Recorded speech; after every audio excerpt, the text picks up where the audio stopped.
Welcome to the 3 Takeaways podcast, which features short, memorable conversations with the world's best thinkers, business leaders, writers, politicians, scientists, and other newsmakers. Each episode ends with the 3 key takeaways that person has learned over their lives and their careers. And now your host and board member of schools at Harvard, Princeton, and Columbia, Lynn Toman. Hi, everyone. It's Lynn Toman. Welcome to another episode. Today, I'm excited to be with ClassPass founder Payal Kadakia. ClassPass offers a revolutionary membership that lets members use health clubs and book unlimited fitness classes, such as dance, yoga, martial arts, boxing, and indoor cycling for a subscription fee. ClassPass is the world's largest health club aggregator with more than 30,000 gym club partners globally. I'm excited to find out how Payal built her startup into a unicorn. That is a startup valued at over $1 billion, despite many setbacks along the way. Payal is part of a very small number of people who have founded and built unicorns, and an even smaller number of women and people in their 20s who have done so. She has just written a book called LifePass. Welcome, Payal, and thanks so much for our conversation today. Thank you so much. So, Payal, you'd worked at Bain as a consultant, and you were working at Warner Music when you decided to give yourself 2 weeks to come up with a business startup idea. Why 2 weeks? I went out to San Francisco to visit actually one of my Bain colleagues, and I realized in that moment that I wanted to try something new in my own career. And of course, I could have tried to interview at another job, or I could have looked at other industries. But I loved this idea of entrepreneurship that I was hearing from so many other people in San Francisco. And I decided that having a deadline would enable me the chance to really give my mind the actual ample time it needed to really focus on thinking of an idea without feeling like I could think of an idea forever. And I really believe sometimes time boxing something enables your mind to really meditate on it and force yourself to think about it. So that's what I did. And I wanted it to be 2 weeks because I felt if at the end of the 2 weeks, I didn't have an idea, that maybe I should be pursuing other options that I had laid out in my career planning, but it didn't really preclude me from being able to do that. And at the same time, I ended up thinking of something which obviously changed my life. Can you tell us about your first product, Classtivity? Yeah, so our first product was actually just a search engine for classes. So very similar to OpenTable. We listed and aggregated millions of classes and their time and dates into one scheduling platform where people could search like yoga in Chelsea at this time, and it would list all the classes for you in search engine format. And that was the first product idea. I raised about $1 million for it. It seemed like an idea that would work. We put it out there and no one went to class. And it was a very devastating moment for me as a founder, but I learned a lot in the moment, and I'm thankful for it at this point in my life versus feeling that it was a failure. It taught me so much to, in a way, make that mistake over such a long time frame, to say and tell myself as an entrepreneur that I would never do that again. Most people, first of all, are never able to raise $1 million, but you were able to successfully raise $1 million. You built a beautiful website. And at that point, most people would not have been able to pivot as you did. They might have just kept trying what they were doing, even though it wasn't working. How did you decide from there what to do next? I think the core of all of this, the pivoting, iterating that we've done as a company, came down to the fact that we weren't there to put out a product. We were there to solve a problem. And for me, it was, okay, this step didn't work in solving the problem. How was I going to approach it the next way? Did I realize that the first year after I built it? No. I mean, I was still a budding entrepreneur trying to figure out the way of the world. So it was hard. It took me probably another month or two of trying to change the website, trying to do more emails, trying to resolve the problem with what I had built versus sort of taking a new step that I started with. But very quickly, I realized that the path we had taken was not going to get us there. We had really missed this, right? So if you're throwing darts, I was in a very different playing field than where I know I needed to be. And it was hard to get the whole team to sort of re-energize around building a new product. But I knew we needed to go and have a different mindset and have a different group of research in a way to really be able to go after and solve the problem. And until we solve the problem, we were never even close or done with this. So this idea of quitting wasn't even an option because we still were there and there was a problem in the world that needed to be solved. Creating a website is very different from building partnerships with health clubs and gyms around the world. How did you decide to pivot so far? How did you come up with your new business idea? Well, it was exactly that. We started talking to a lot of the partners. And I think for the first year of our life as a company, we were stuck behind the tech, right? We were stuck behind the website because we thought the website and technology would solve the problem for us. But what we really needed to do is build human relationships and understand what our industry needed. So we started going out and talking to yoga studios, dance studios, Pilates studios, and started realizing that so many of them needed new customers in the door. They needed a way to get people to discover them. Many of them were local businesses with fixed cost, and they would rely on foot traffic, but they didn't really have another aggregated way to send a massive amount of traffic to them. And obviously, like spending on ads and stuff was just not economical for them. So we needed to find a better way for them to have new clients that were going to stick with them. And so we decided that we would transform the system a little that we had built. And instead of it being a search engine, we would become this discovery place for people to just try new classes. So our second product was actually a product called the Passport, where people could try 10 different classes over a 30-day period. And they could go to these different partners that we had started working with. And when we started, it was only 20 venues. So 20 to 30,000 has obviously been a journey, but that's really what we needed to really figure out what product market fit was. And I think that's something we talk a lot about as entrepreneurs, is this idea of making sure your product actually works in the market you're in. And we realized it wasn't about building some beautiful website. It was really about fulfilling reservations and making sure our partners had someone who would show up at their door to take class. And when we really started focusing on that and building the relationships and understanding the problems on that side, that's really when we started going in a better direction. You said you learned a lot from failing the first time. What did you learn? First time we failed, I learned many things. I would say the first thing I learned was people did not want to go to class by just looking at a search engine, which was hard for me to realize because it's what we had spent money on. I learned that there was an interest in people wanting to take classes. So people were definitely coming to the website. They weren't following through and booking a class. So that really made me realize, wait a second, if I could get people to the top, what was pivoting them and preventing them from getting to the other part of it? And I recently was just telling you one of the people who I looked up to is BJ Fogg at Stanford, who is a behavioral design specialist. And he has a whole model about how you motivate people to do something. So while we had built this tool that helped people search, what we had not done was actually motivate anyone to go to class. And so what we really needed to do was figure out what was going on in their brain, in their actual ability to go to class. And one of the things that we thought a lot about was the brain cycles that happen in that moment. So most people are scared to try a new class, right? If you're going to a boot camp, you're not going to just jump into that class. Then there was a timing issue of, am I busy or not busy at that time? Then there's a price issue, right? Of, do I really want to spend $30 to go to this class? So we were putting three huge decisions for somebody in one moment. And all science that we've researched in this shows that in a moment like that, if you're going to put so many big decisions together, what are most people going to do? Click out of it. They're not going to follow through and actually book the class. So that's so much of why the search engine didn't work. It was a behavioral design issue. And we realized we needed to figure out the motivational factor in getting someone to even try that first class. And so it was interesting during that time, one of the things we even did is we told everyone to go to class for free. So we literally took out one of the variables. We sent an email saying, buy one class, get one for free, thinking everyone would jump on this because we thought money was an issue. We still had 2 to 3 signups only.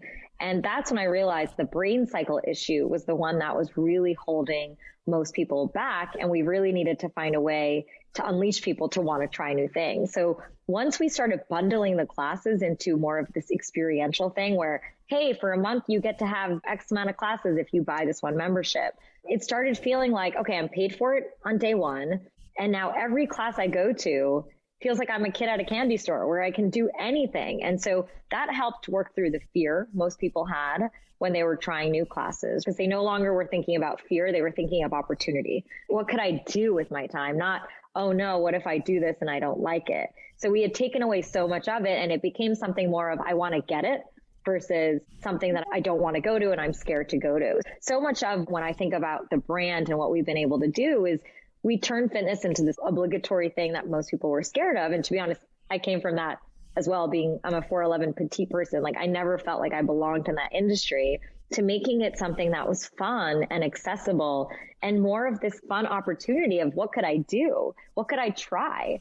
And that mentality shift in someone's mind is really what transformed our product. And when we discovered people wanted this sense of variety and adventure with classes, that's when the entire model took off.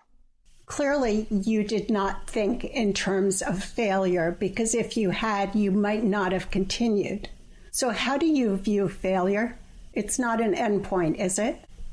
It's a data point. It's a way to learn. It's a way to understand what is not working and help you figure out how you're going to move forward. Failure and success to me are very similar. They are both just points in the journey that are getting you to that end point or that journey of where you want to get to in your true north. You can't get stuck at either. You have to take what they give you and move forward. And I think it's a lot of the times, especially with failure, you're worried about what other people are going to think. You're worried. You're not actually doing. And I think over time, I have learned to never get stuck in failure. It's about moving forward. It's the same way with success. You reach these great milestones as a company, but it's really about what's the next day going to be? What are you working on next to go to help people even more? And I think that's the mentality you start to live by. Instead of having those highs and lows, you start realizing you're on a journey that's great and grand, and you just want to keep reaching either your mission or fulfillment, whether that's as a human being or not. You talked about product market fit. When did you know that you had it? I remember so clearly. And I think a lot of times people think that they have product market fit when you've got like thousands of users using your platform and you have this crazy hockey stick growth. For me, we had the hockey stick growth, but it was really 4 or 5 emails that I read from customers. We were doing customer service at the time. My name was Pam, and I was literally interacting with so many of our customers. And I remember reading these few emails that told me that this product had changed their life. It had made fitness fun. It had given them confidence. It had transformed the way they thought about what they could do with their time. And my background, I had been dancing since I was 3 years old. And so much of the reason I started this company was because dance gave me this place where I felt so alive, and I fought for it through my MIT days, my Bain years, even my ClassPass days. And the reason I did it is because it was so important for me to find that time, because it made me confident. It made me feel centered.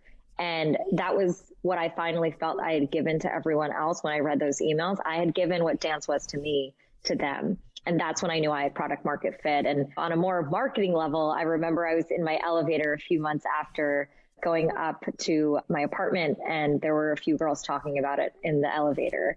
And that's when I also knew, wow, people really love this product. And I think when you hear other people talking about it is when you really have the most belief in it, because as a founder, especially at that point, I had tried a few things and it wasn't working. I think when you really get the validation from your customers and your partners, that's when you really know you have product market fit. And once you had that product market fit, you had essentially, at least it seems like you had hockey stick growth. You had to grow really quickly. And I think you talk about that, and you talk about hiring 60 people in a weekend in your book.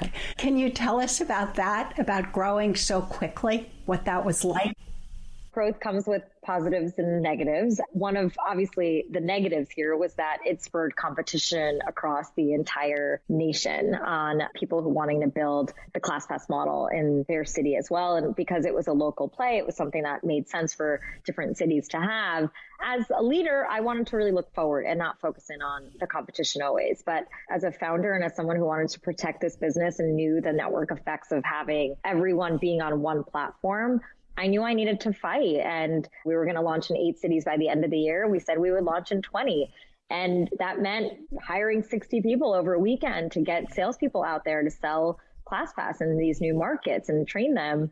And we did what we had to do. And I think once you set a goal as a founder and what you need to do to achieve it, you go for it. You learn to work through all the roadblocks. And really that's at the core of so much of what I feel like my book is about, is just working through roadblocks, whether they are more real roadblocks like money, time, skills, not having the people, or if they are mental, like expectations and fear of failure. You just have to put a plan together and then go and execute.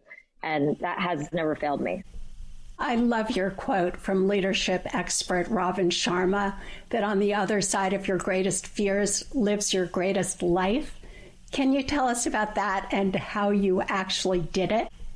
That quote always reminds me about the day I quit my job to start ClassPass, because I think quitting your job in your 20s is one of the scariest things you can do, because you don't know what income you're going to have. And I think being the daughter of two immigrants from India, I know that like security was so important to them. So being on this other side where I wouldn't have that income every single month and that base of office and all of that infrastructure was scary. And so I remember walking into work that day, having a conversation with my boss, telling him I'm going to be moving on. I didn't actually know exactly what I was going to be doing at the time, but I knew I had to take a leap for myself. And I ended up writing this email to the leadership team at Warner Music Group, and the vice chairman of the company decided to call me to his office and wanted to hear about my startup.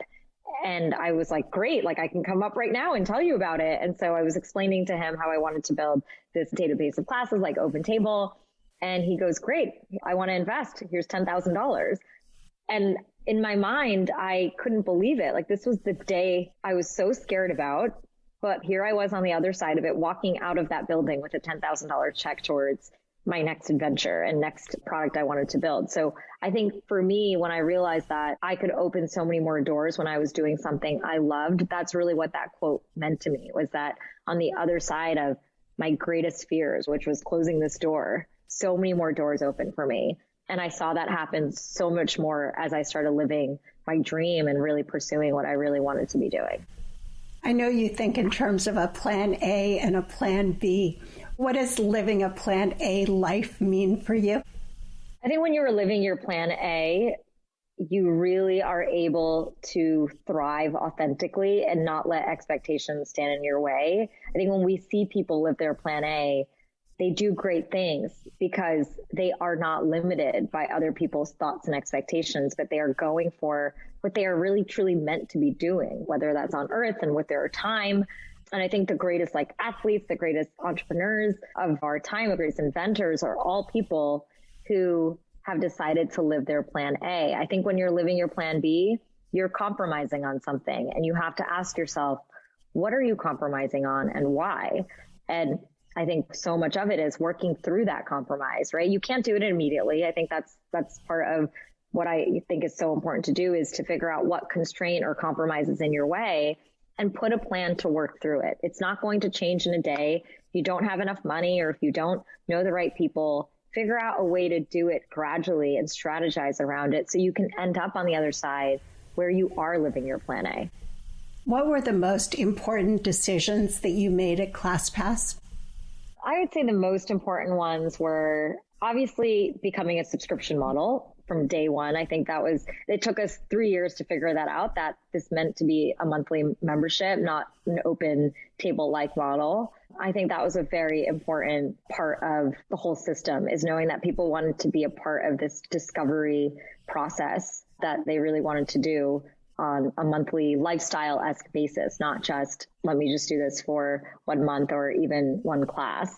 The second one, wow, there's been so many along the way. When I talk about scaling really quickly, I think that was so important because it taught us how to scale. It taught us how to have a playbook that literally has allowed us to launch across the globe, whether that's Asia, Australia. I think that was a critical part of it. I think building an incredible team, having an incredible, even for me, I decided to not be CEO in 2017 and bringing in somebody who could run the team, Fritz Landman, who has been an incredible investor to me. I think those decisions are paramount, is making sure your company and product is being led by the right people, because as a leader, you cannot do everything. And you have to learn how to scale yourself and scale your idea and your vision And that comes from trusting and hiring great people. So I think hiring great people is definitely one of the most important decisions I've learned to do and enable, but I've made in the company. What do you think are the most important leadership characteristics that enabled you to succeed? I think it's my sheer drive and passion towards my why. I think I have strengths and weaknesses like all leaders do, but at the end of the day, when I believe in something and I care about it, I'm able to bring people along with me because I just care so deeply, and I'm doing it for a why. I'm not doing it for fame or money or power. I'm doing it because I deeply care. And I think that motivates anyone to get on board with you because it's authentic. I think there are times in my life where I probably felt like, oh, I needed to get money for this or whatever. And all those times in my life when I wasn't living authentically, even I always remember there are times where I stopped dancing and I'd have my team say, hey, like, are you dancing? Because they would know that the inspiration of all of this came from something I loved and I protected in my own life. And so it comes down to that authentic leadership. But like I said, it's about fighting for something you deeply, deeply care about. It also seems like your ability to make decisions quickly and your bias for action helped drive your success. 100%. I think every entrepreneur making decisions is a key part of it. The more you sit and stay comfortable, that's literally money wasting away, right? If you have employees, if you have infrastructure, rent, you literally want to use every single one of those days and that resource of time and money wisely. And that's really what it comes down to, is what decisions are you making to try something new, to move things forward, and essentially not running out of money. Because that is the only thing that when you've really failed for a company, and I hate saying this, but it is true, is when you're out of cash. That's the end day. So you just have to do whatever you can with when you have that time and money to use it as wisely as possible. And so making hard decisions, whether that's with people, with time and resources, is so important to be able to keep moving forward. And not to fear failure. When you're doing things as quickly as you were, like hiring 60 people in a weekend, you can't get it 100% right. No, you can. And once again, it's about acting quickly in whatever mistakes you've made and not letting it sit. If you've hired people and they're not working out, I don't think I've ever heard anyone say like, oh, I fired that person too quickly. It's always usually too late. It's one of those things where you just have to learn how to go quickly and make decisions. And honestly, it works out for both people. Whenever I've let go of someone or any of that, and I always check in with them a year later. And by the way, everyone's in better places because of that. People want to be in environments they thrive in, whether you're the leader or the employee. What was your philosophy through COVID? Well, that was an interesting one. I actually had a baby 6 weeks before COVID started. So it was an interesting time for me personally, as well as professionally. ClassPass was coming off of its greatest month ever, because January is always such a great time. We had reached unicorn status. It was incredible, but it very quickly changed as obviously so many of our partners shut down. We froze all the accounts that we could for our customers. And the heartbeat of the company was reservations, and we couldn't get people to class. So it was really tough from that perspective to really think about what we were going to do. But we really wanted to make sure that we survived this, not just as a company, but our partners. So it really became about how are we going to get through this as a company, and how are we going to help our partners get through this? Because that was the most important thing. We knew there was going to be another side of this. We all were going to get there. It's just a matter of time, and we needed to survive it. So it was obviously about survival, making sure that we were smart about our costs, and then being able to send as much revenue as we could to our partners by allowing them to teach either virtually to our customers or letting them take their on-demand classes. You also launched new products during COVID, the focus on online classes. Exactly. Being able to have people still take classes online and send revenue to our partners was obviously a very, very big part of it. I think one of the really fun things that we did during COVID was start actually exploring some of the other categories. So when I had actually started the business, we were actually not just in fitness, we were in creative classes as well. So we were doing all different types of classes and experiences.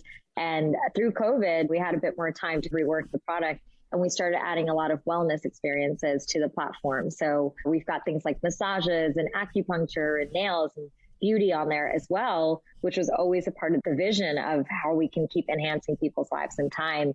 And so that was a blessing of COVID as we were able to work on that. But the number one thing was protecting our partners in the business to get through this period and helping people work out as much as they could through our online product. You've been working on ClassPass now for about a decade and just sold the company to a wellness company. What's next for you?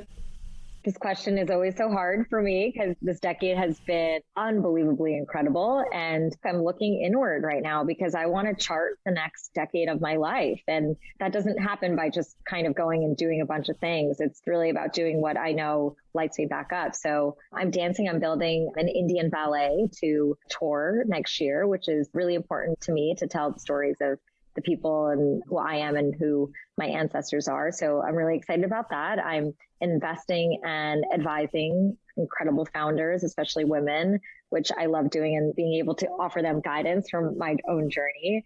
And on top of that, this book, I'm really excited. I've had a really interesting decade. And I even think before that with my dance company, I'm excited to help people learn a little bit of how I was thinking to see if it can help them and just try to help them live their dreams and not let anything stand in their way.